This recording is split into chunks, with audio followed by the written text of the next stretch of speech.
ከፍ ማለት ያስፈልጋል ማለት ወደ ተራራው ይዟቸው ወጣ። ወደ ተራራው ይዟቸው ወጣ። የተራራው ስም ማን ይባላል? እግዚአብሔር ቤተሰቦች ማን ይባላል? ደብረ ታቦር ይባላል ተራራ። ለምንድን ነው ከሌሎቹ ተራራዎች ተለይቶ ደብረ ታቦር የሆነው?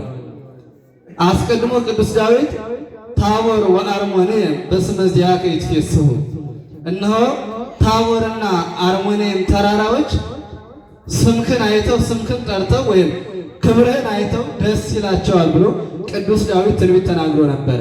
ይህንን ትንቢት ለመፈጸም በደብረ ታቦር ክብሩን ገለጸ።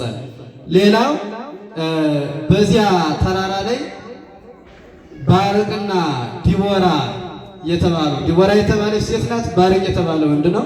ሲሳራ የተባለውን ንጉሥ በሃይማኖት የማይመስላቸው እግዚአብሔርን የማያውቅ ከሃዲ ንጉሥ በደብረ ታቦር ተራራ ላይ ድል አድርገውስ ድል ነስተው ስለነበረ ደብረ ታቦር ተራራ ተመርጧል። ስለዚህ ወደ ደብረ ታቦር ተራራ ይዟቸው ወጣ።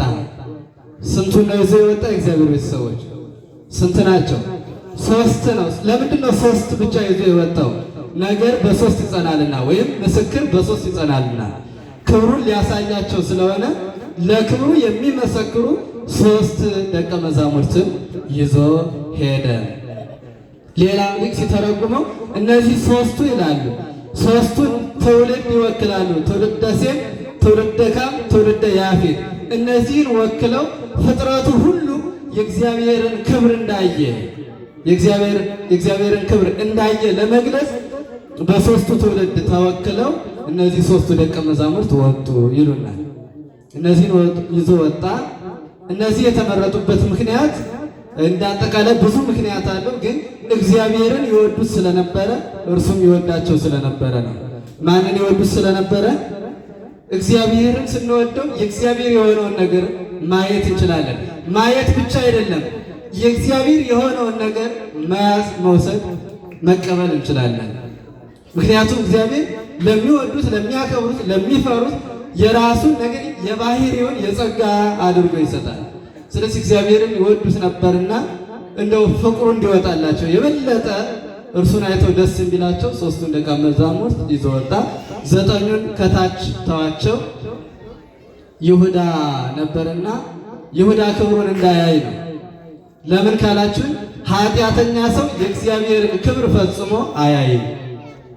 ልዑለ ቃል ኢሳይያስ የአትትወላጥ ከመ ኢይራይ ስብሐተ እግዚአብሔር፣ እነሆ ኃጢአተኛ ሰውን የእግዚአብሔርን ክብር እንዳያይ ያስወግዱታል፣ ይለዩታል ይላል።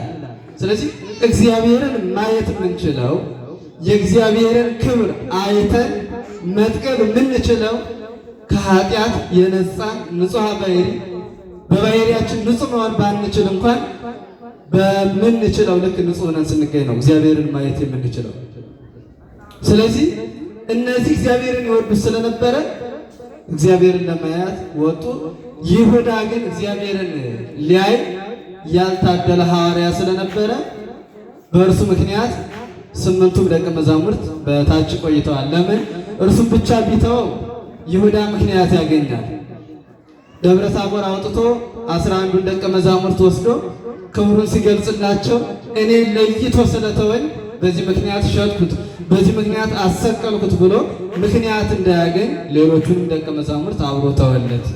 ነገር ግን ይላል ከላይ ከተራራው ለሶስቱ ደቀ መዛሙርትና ለሁለቱ ቅዱሳን የተገለጸው ክብር የተገለጸው ብርሃን ከተራራው ስር ላሉት ለስምንቱ ከይሁዳ በቀር ተገልጾላቸዋል ይላል።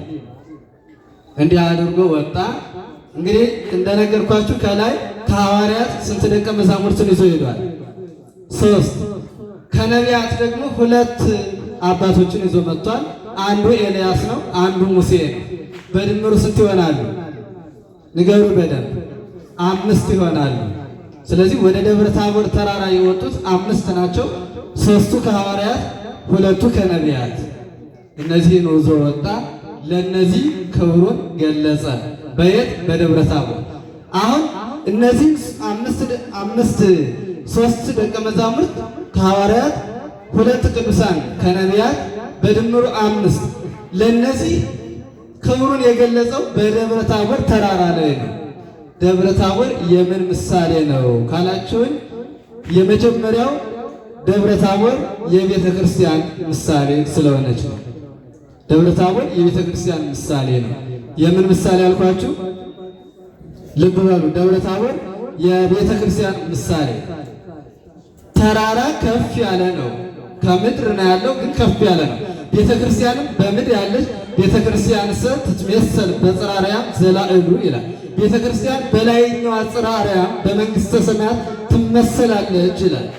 ቤተ ክርስቲያን በምድር ያለች እንተ በምድር ስረዊሃ ወአዕፁቂሃኒ ወውስተ ሰማይ ዕፁቂሃ፣ እነሆ ስሯ በምድር ቅርንጫፎቿ ደግሞ በሰማይ የተባለላት የሰማያውያንም የምድራውያን ማኅበር የሆነች ቅድስት ቤተ ክርስቲያን በክብሯ ከፍ ያለች በክርስቶስ ደም የተመሰረተች ስለሆነች ተራራ ከፍ ያለ እንደሆነ ቤተ ክርስቲያንም በክብሯ ከፍ ያለች ናትና ደብረ ታቦር በቤተ ክርስቲያን ተመስላለች ወይም ተመስሏል። በቤተ ክርስቲያን ወደ ተመሰለው ደብረ ታቦር ከሐዋርያት 3 ከነቢያት 2 ይዞ ወጥቷል። በድምሩ 5 ይሆናሉ። እንደነገራችሁኝ የአምስቱ ቀዳሾች ምሳሌ ነው። በቤተ ክርስቲያን 5 ቀዳሲያን አሉ። የነሱ ምሳሌ ነው። የአምስቱ ቀዳሲያን ምሳሌዎች ናቸው። ከነዚህም ደግሞ 3ቱ ከሐዋርያት ናቸው፣ 3ቱ ከነቢያት ናቸው። ቤተ ክርስቲያን የነቢያትን የሐዋርያትን ማኅበር እንደሆነች ለመግለጽ ነው። በዚህች ቤተ ክርስቲያን የነቢያት መጻሕፍት ይነበባሉ፣ የሐዋርያት መጻሕፍት ይነበባሉ። ነቢያት በረድኤት ይገለጹባታል፣ ሐዋርያትን በረድኤት ይገለጹባታል። ስለዚህ ይህች ቤተ ክርስቲያን የነቢያትን የሐዋርያትን ማኅበር ናት ለማለት ከነቢያትም ከሐዋርያትም አወጣቶ በደብረ ታቦር ክብሩን ገለጸላቸው። ሌላው ከመጡት ከሙሴና ኤልያስ ናቸው። ሙሴ ያገባ ነው፣ ኤልያስ ያላገባ ነው ወይም ድንግል ነው። እነዚህ ሁለቱም በደብረ ታቦር አምጥቶ ክብሩን ገለጸላቸው። ደብረ ታቦር የቤተ ክርስቲያን ምሳሌ ናት። እንደነገርኳችሁ አንዱ ያገባ አንዱ ያላገባ መሆኑ በቤተ ክርስቲያን ድንግልም ቢሆን ያገባም ቢሆን በቤተ ክርስቲያን ስርዓተ ቤተ ክርስቲያን ጠብቆ የሚኖር ከሆነና በቤተ ክርስቲያን የሚኖር ከሆነ የእግዚአብሔርን ክብር ማየት እንደሚችል ለመግለጽ ነው። ቤተ ክርስቲያን ያገቡም ያላገቡም የደናግልም የማዕስባትም የገዳማውያንም የሕጋውያንም ማኅበር አንድነት እንደሆነች ለመግለጽ ካገቡ ሙሴን ካላገቡ ኤልያስን ይዞ መጣ። ኤልያስ በሕይወተ ሥጋ ያለ ነው፣ አልሞተም። ሙሴ ደግሞ ሞቷል። ከመቃብር አስነስቶ ነው ያመጣው። የሚገርመው ቅድም መምህራችን ሲገልጹልን ነበረው የእግዚአብሔር ቸርነቱ። ሙሴ ፊትህን አሳየ ብሎት ነበረ እግዚአብሔር። ፊቴን አታይም ጀርባዬን ግን ታያለህ ብሎታል። ጀርባዬን ታያለህ ማለት በኋላ ዘመን ማለቱ ነው። ወይም ደግሞ በጀርባ የሚታይ ሰው በደንብ እንደማይታይ ፊት ለፊት ከሚታይ ሰው ይልቅ በጀርባ የሚታይ ሰው ሊለይ አይችልም። ልክ እንደዚህ ሁሉ በደንብ በባሕርዬ አምላክነቴን ለይተህ ባታውቅም እንኳን ሥጋ ለብሼ እገለጽልሃለሁ ሲል በኋለኛው ዘመን እገለጽልሃለሁ ለማለት ጀርባዬን ታያለህ ብሎት ነበረ። በኋለኛው ዘመን በደብረ ታቦር ሙሴን ከመቃብር አስነስቶ አምጥቶ ክብሩን ገለጸለት። ስለዚህ ሙሴ ከሞቱት አንዱ ነው። ኤልያስ በሕይወተ ሥጋ ካሉ አንዱ ነው። ቤተ ክርስቲያን የሕያዋንም የሙታንም ማኅበር እንደሆነች ለመግለጽ ነው። ስለዚህ በዚች ቤተ ክርስቲያን ሕያዋንም ሙታንም አንድ ሆነው እንደምትሰሙት እንደምታውቁት በቤተ ክርስቲያን የሞቱ አባቶቻችን እናቶቻችን አይረሱም። እንዲያውም እኛ የረሳናቸው ቅድስት ቤተ ክርስቲያን አትረሳቸውም። ስም እየሰየመች ገብረ ማርያም፣ አስፈለ ማርያም፣ ወለተ መድኅን ምናምን እያለች እንዲያውም ስም አውጥታ ሁል ጊዜ ቤተ ክርስቲያን ስትነሳቸው ስትጠራቸው ትኖራለች። ስለዚህ ቤተ ክርስቲያን የሕያዋንም የሙታንም ማኅበር አንድነት እንደሆነች ለመግለጽ ከሞቱትም በሕይወተ ሥጋ ካሉትም አምጥቶ ሙሴንና ኤልያስን እንዲሁም ከቅዱሳን ሐዋርያት ጋር አድርጎ ክብሩን ገለጸላቸው። ይህንን ክብር ሲያዩ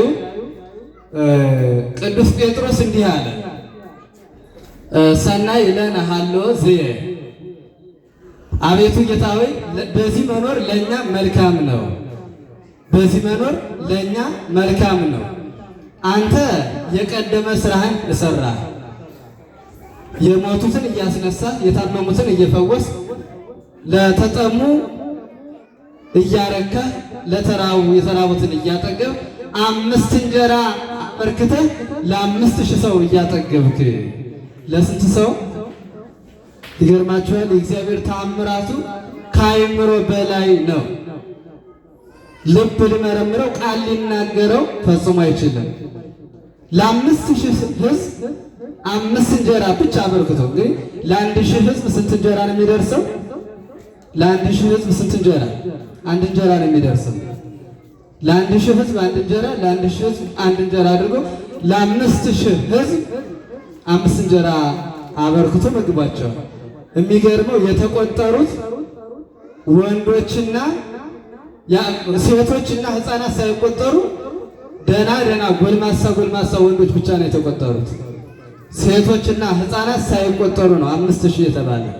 ለምን ካላችሁኝ ሕፃናት ከሚበሉት የሚፈተፍቱት የሚቆርሱት ይበልጣልና፣ ሕፃናት እኮ ድሮም አይበሉም ብለው ምክንያት እንዳያደርጉ። ስለዚህ ሕፃናት ከሚበሉት የሚቆርሱት የሚፈተፍቱት ስለሚበልጥ አልተቆጠሩም። ሴቶች ደግሞ በወንዶች መካከል ሆነው መብላት አይሆንላቸውምና ያፍራሉና ከሰው ፊት መብላት አይወዱምና በሰው ፊት መብላት ያፍራሉና ሴቶች ስለማይበሉ አልተቆጠሩም ይላል ትርጓሜያችን። ብቻቸውን ሲሆኑ ይበላሉ ፈጽሜ አላልኩም። መጽሐፉ ግን ያለ ምንድን ነው? ከሰው ፊት ሴቶች አይበሉም ይላል። ሴቶች ሰው እያያቸው አይበሉም ይላል። ስለዚህ በዚህ ምክንያት ሴቶች ሕፃናት አልተቆጠሩም። ጎልማሶች ተቆጥረው 5 እንጀራ አበርክቶ ለ5000 አጥግቧል። ልክ አለ ቅዱስ ጴጥሮስ ያንን በዚሁ በደብረ ታቦር ተራራ ላይ እያደረግ፣ ሙሴም ደግሞ ባህር እየከፈለ ደመና እየጋረደ በደመና እየጋረደ ውሃ ከጭንጫ ላይ እያፈለቀ መና ከደመና እያወረደ ጠላት እያሰጠመ፣ ኤልያስም ደግሞ እሳት ከሰማይ እያወረደ ጠላትን ድል እየነሳ በዚህ መኖር ለእኛ መልካም ነውና በዚህ እንኖር ዘንድ ከፈቀድ ቤቶችን እንስራ አለ። እስኪ በሉ በዚህ መኖር በሉ ለእኛ ምንድን ነው? እሺ ደብረ ታቦር የማን ምሳሌ ናት ነው ያልኳችሁ? በቤተ ክርስቲያን መኖር መልካም ነው ወይስ አይደለም? ደስ አላላችሁም? አሁን ቅድም ሲዘመር በቤተ ክርስቲያን በሉ በደንብ ዘምሩ። አሁንም ቢሆን ለሁላችሁ እግዚአብሔር ቤተሰቦች በዚህ መኖር ለእኛ መልካም ነው። በቤተ ክርስቲያን መኖር እጅግ መልካም ነው። ሁለተኛው የደብረ ታቦር የመንግስተ ሰማያት ምሳሌ፣ በመንግስተ ሰማያት መኖር ለእኛ መልካም ነው። ስለዚህ በዚህ እንኖር ማለቱ አንደኛ በቤተ ክርስቲያን፣ ሁለተኛ በመንግስተ ሰማያት፣ ሶስተኛ በወንጌል ሕግ ጸንተን እንኖር ማለቱ ነው። ስለዚህ በዛሬው ዕለት ቅዱሳን ሐዋርያትና ቅዱሳን ነቢያት አንድ ሆነው የእግዚአብሔርን ክብር አይተው የጠገቡበት ቀን ነውና እግዚአብሔር ክብሩን ለሁላችን ይግለጽልን። በክብሩ ጠግበን እንድንኖር የእግዚአብሔር መልካም ፈቃድ ይሆንልን። ለቅዱሳን ሐዋርያት ለቅዱሳን ነቢያት የተገለጸው ዕውቀት፣ ብርሃን፣ ጥበብ ለእኛም ይገለጽልን። አሁን ብርሃን የምናበረው ወይም እዚህ በኋላ ለኩሰን የምናበረው ወይም ብርሃኑ በደብረ ታቦር የተገለጸው የብርሃኑ ምሳሌ ነው። የሚጋገረው ዳቦ በዚያን ሰዓት ክርስቶስ በደብረ ታቦር ብርሃነ መለኮቱን ሲገልጽ ጨለማው እንደ ቀን ሆኖ ነበርና እረኞች ቀን መስሏቸው ሌሊት ማታ ሲመሽ ወደ ቤታቸው አልሄዱም ነበረ። ስለዚህ ሰዎች የእረኞች እናት አባት እረኞችን ለመጠየቅ ዳቦ ጋግረው ይዘው መጥተው ነበረ። ልጆቻቸውን ሊፈልጉ ሲመጡ የዚያ ምሳሌ ነው ማለት ነው። ስለዚህ ወጸግ በርየ ስብሐቲከ እነሆ ጌታ ሆይ ክብርህን ሳይ እጠግባለሁ ብሎ ቅዱስ ዳዊት ተናግሯል። ሁላችንም በቅድስና ኑረን ክብሩን ለማየት ያብቃን። የመከረን ያስተማረን የአባቶቻችን አምላክ ቅዱስ እግዚአብሔር ስሙ የተመሰገነ ይሁን። ይቆየን።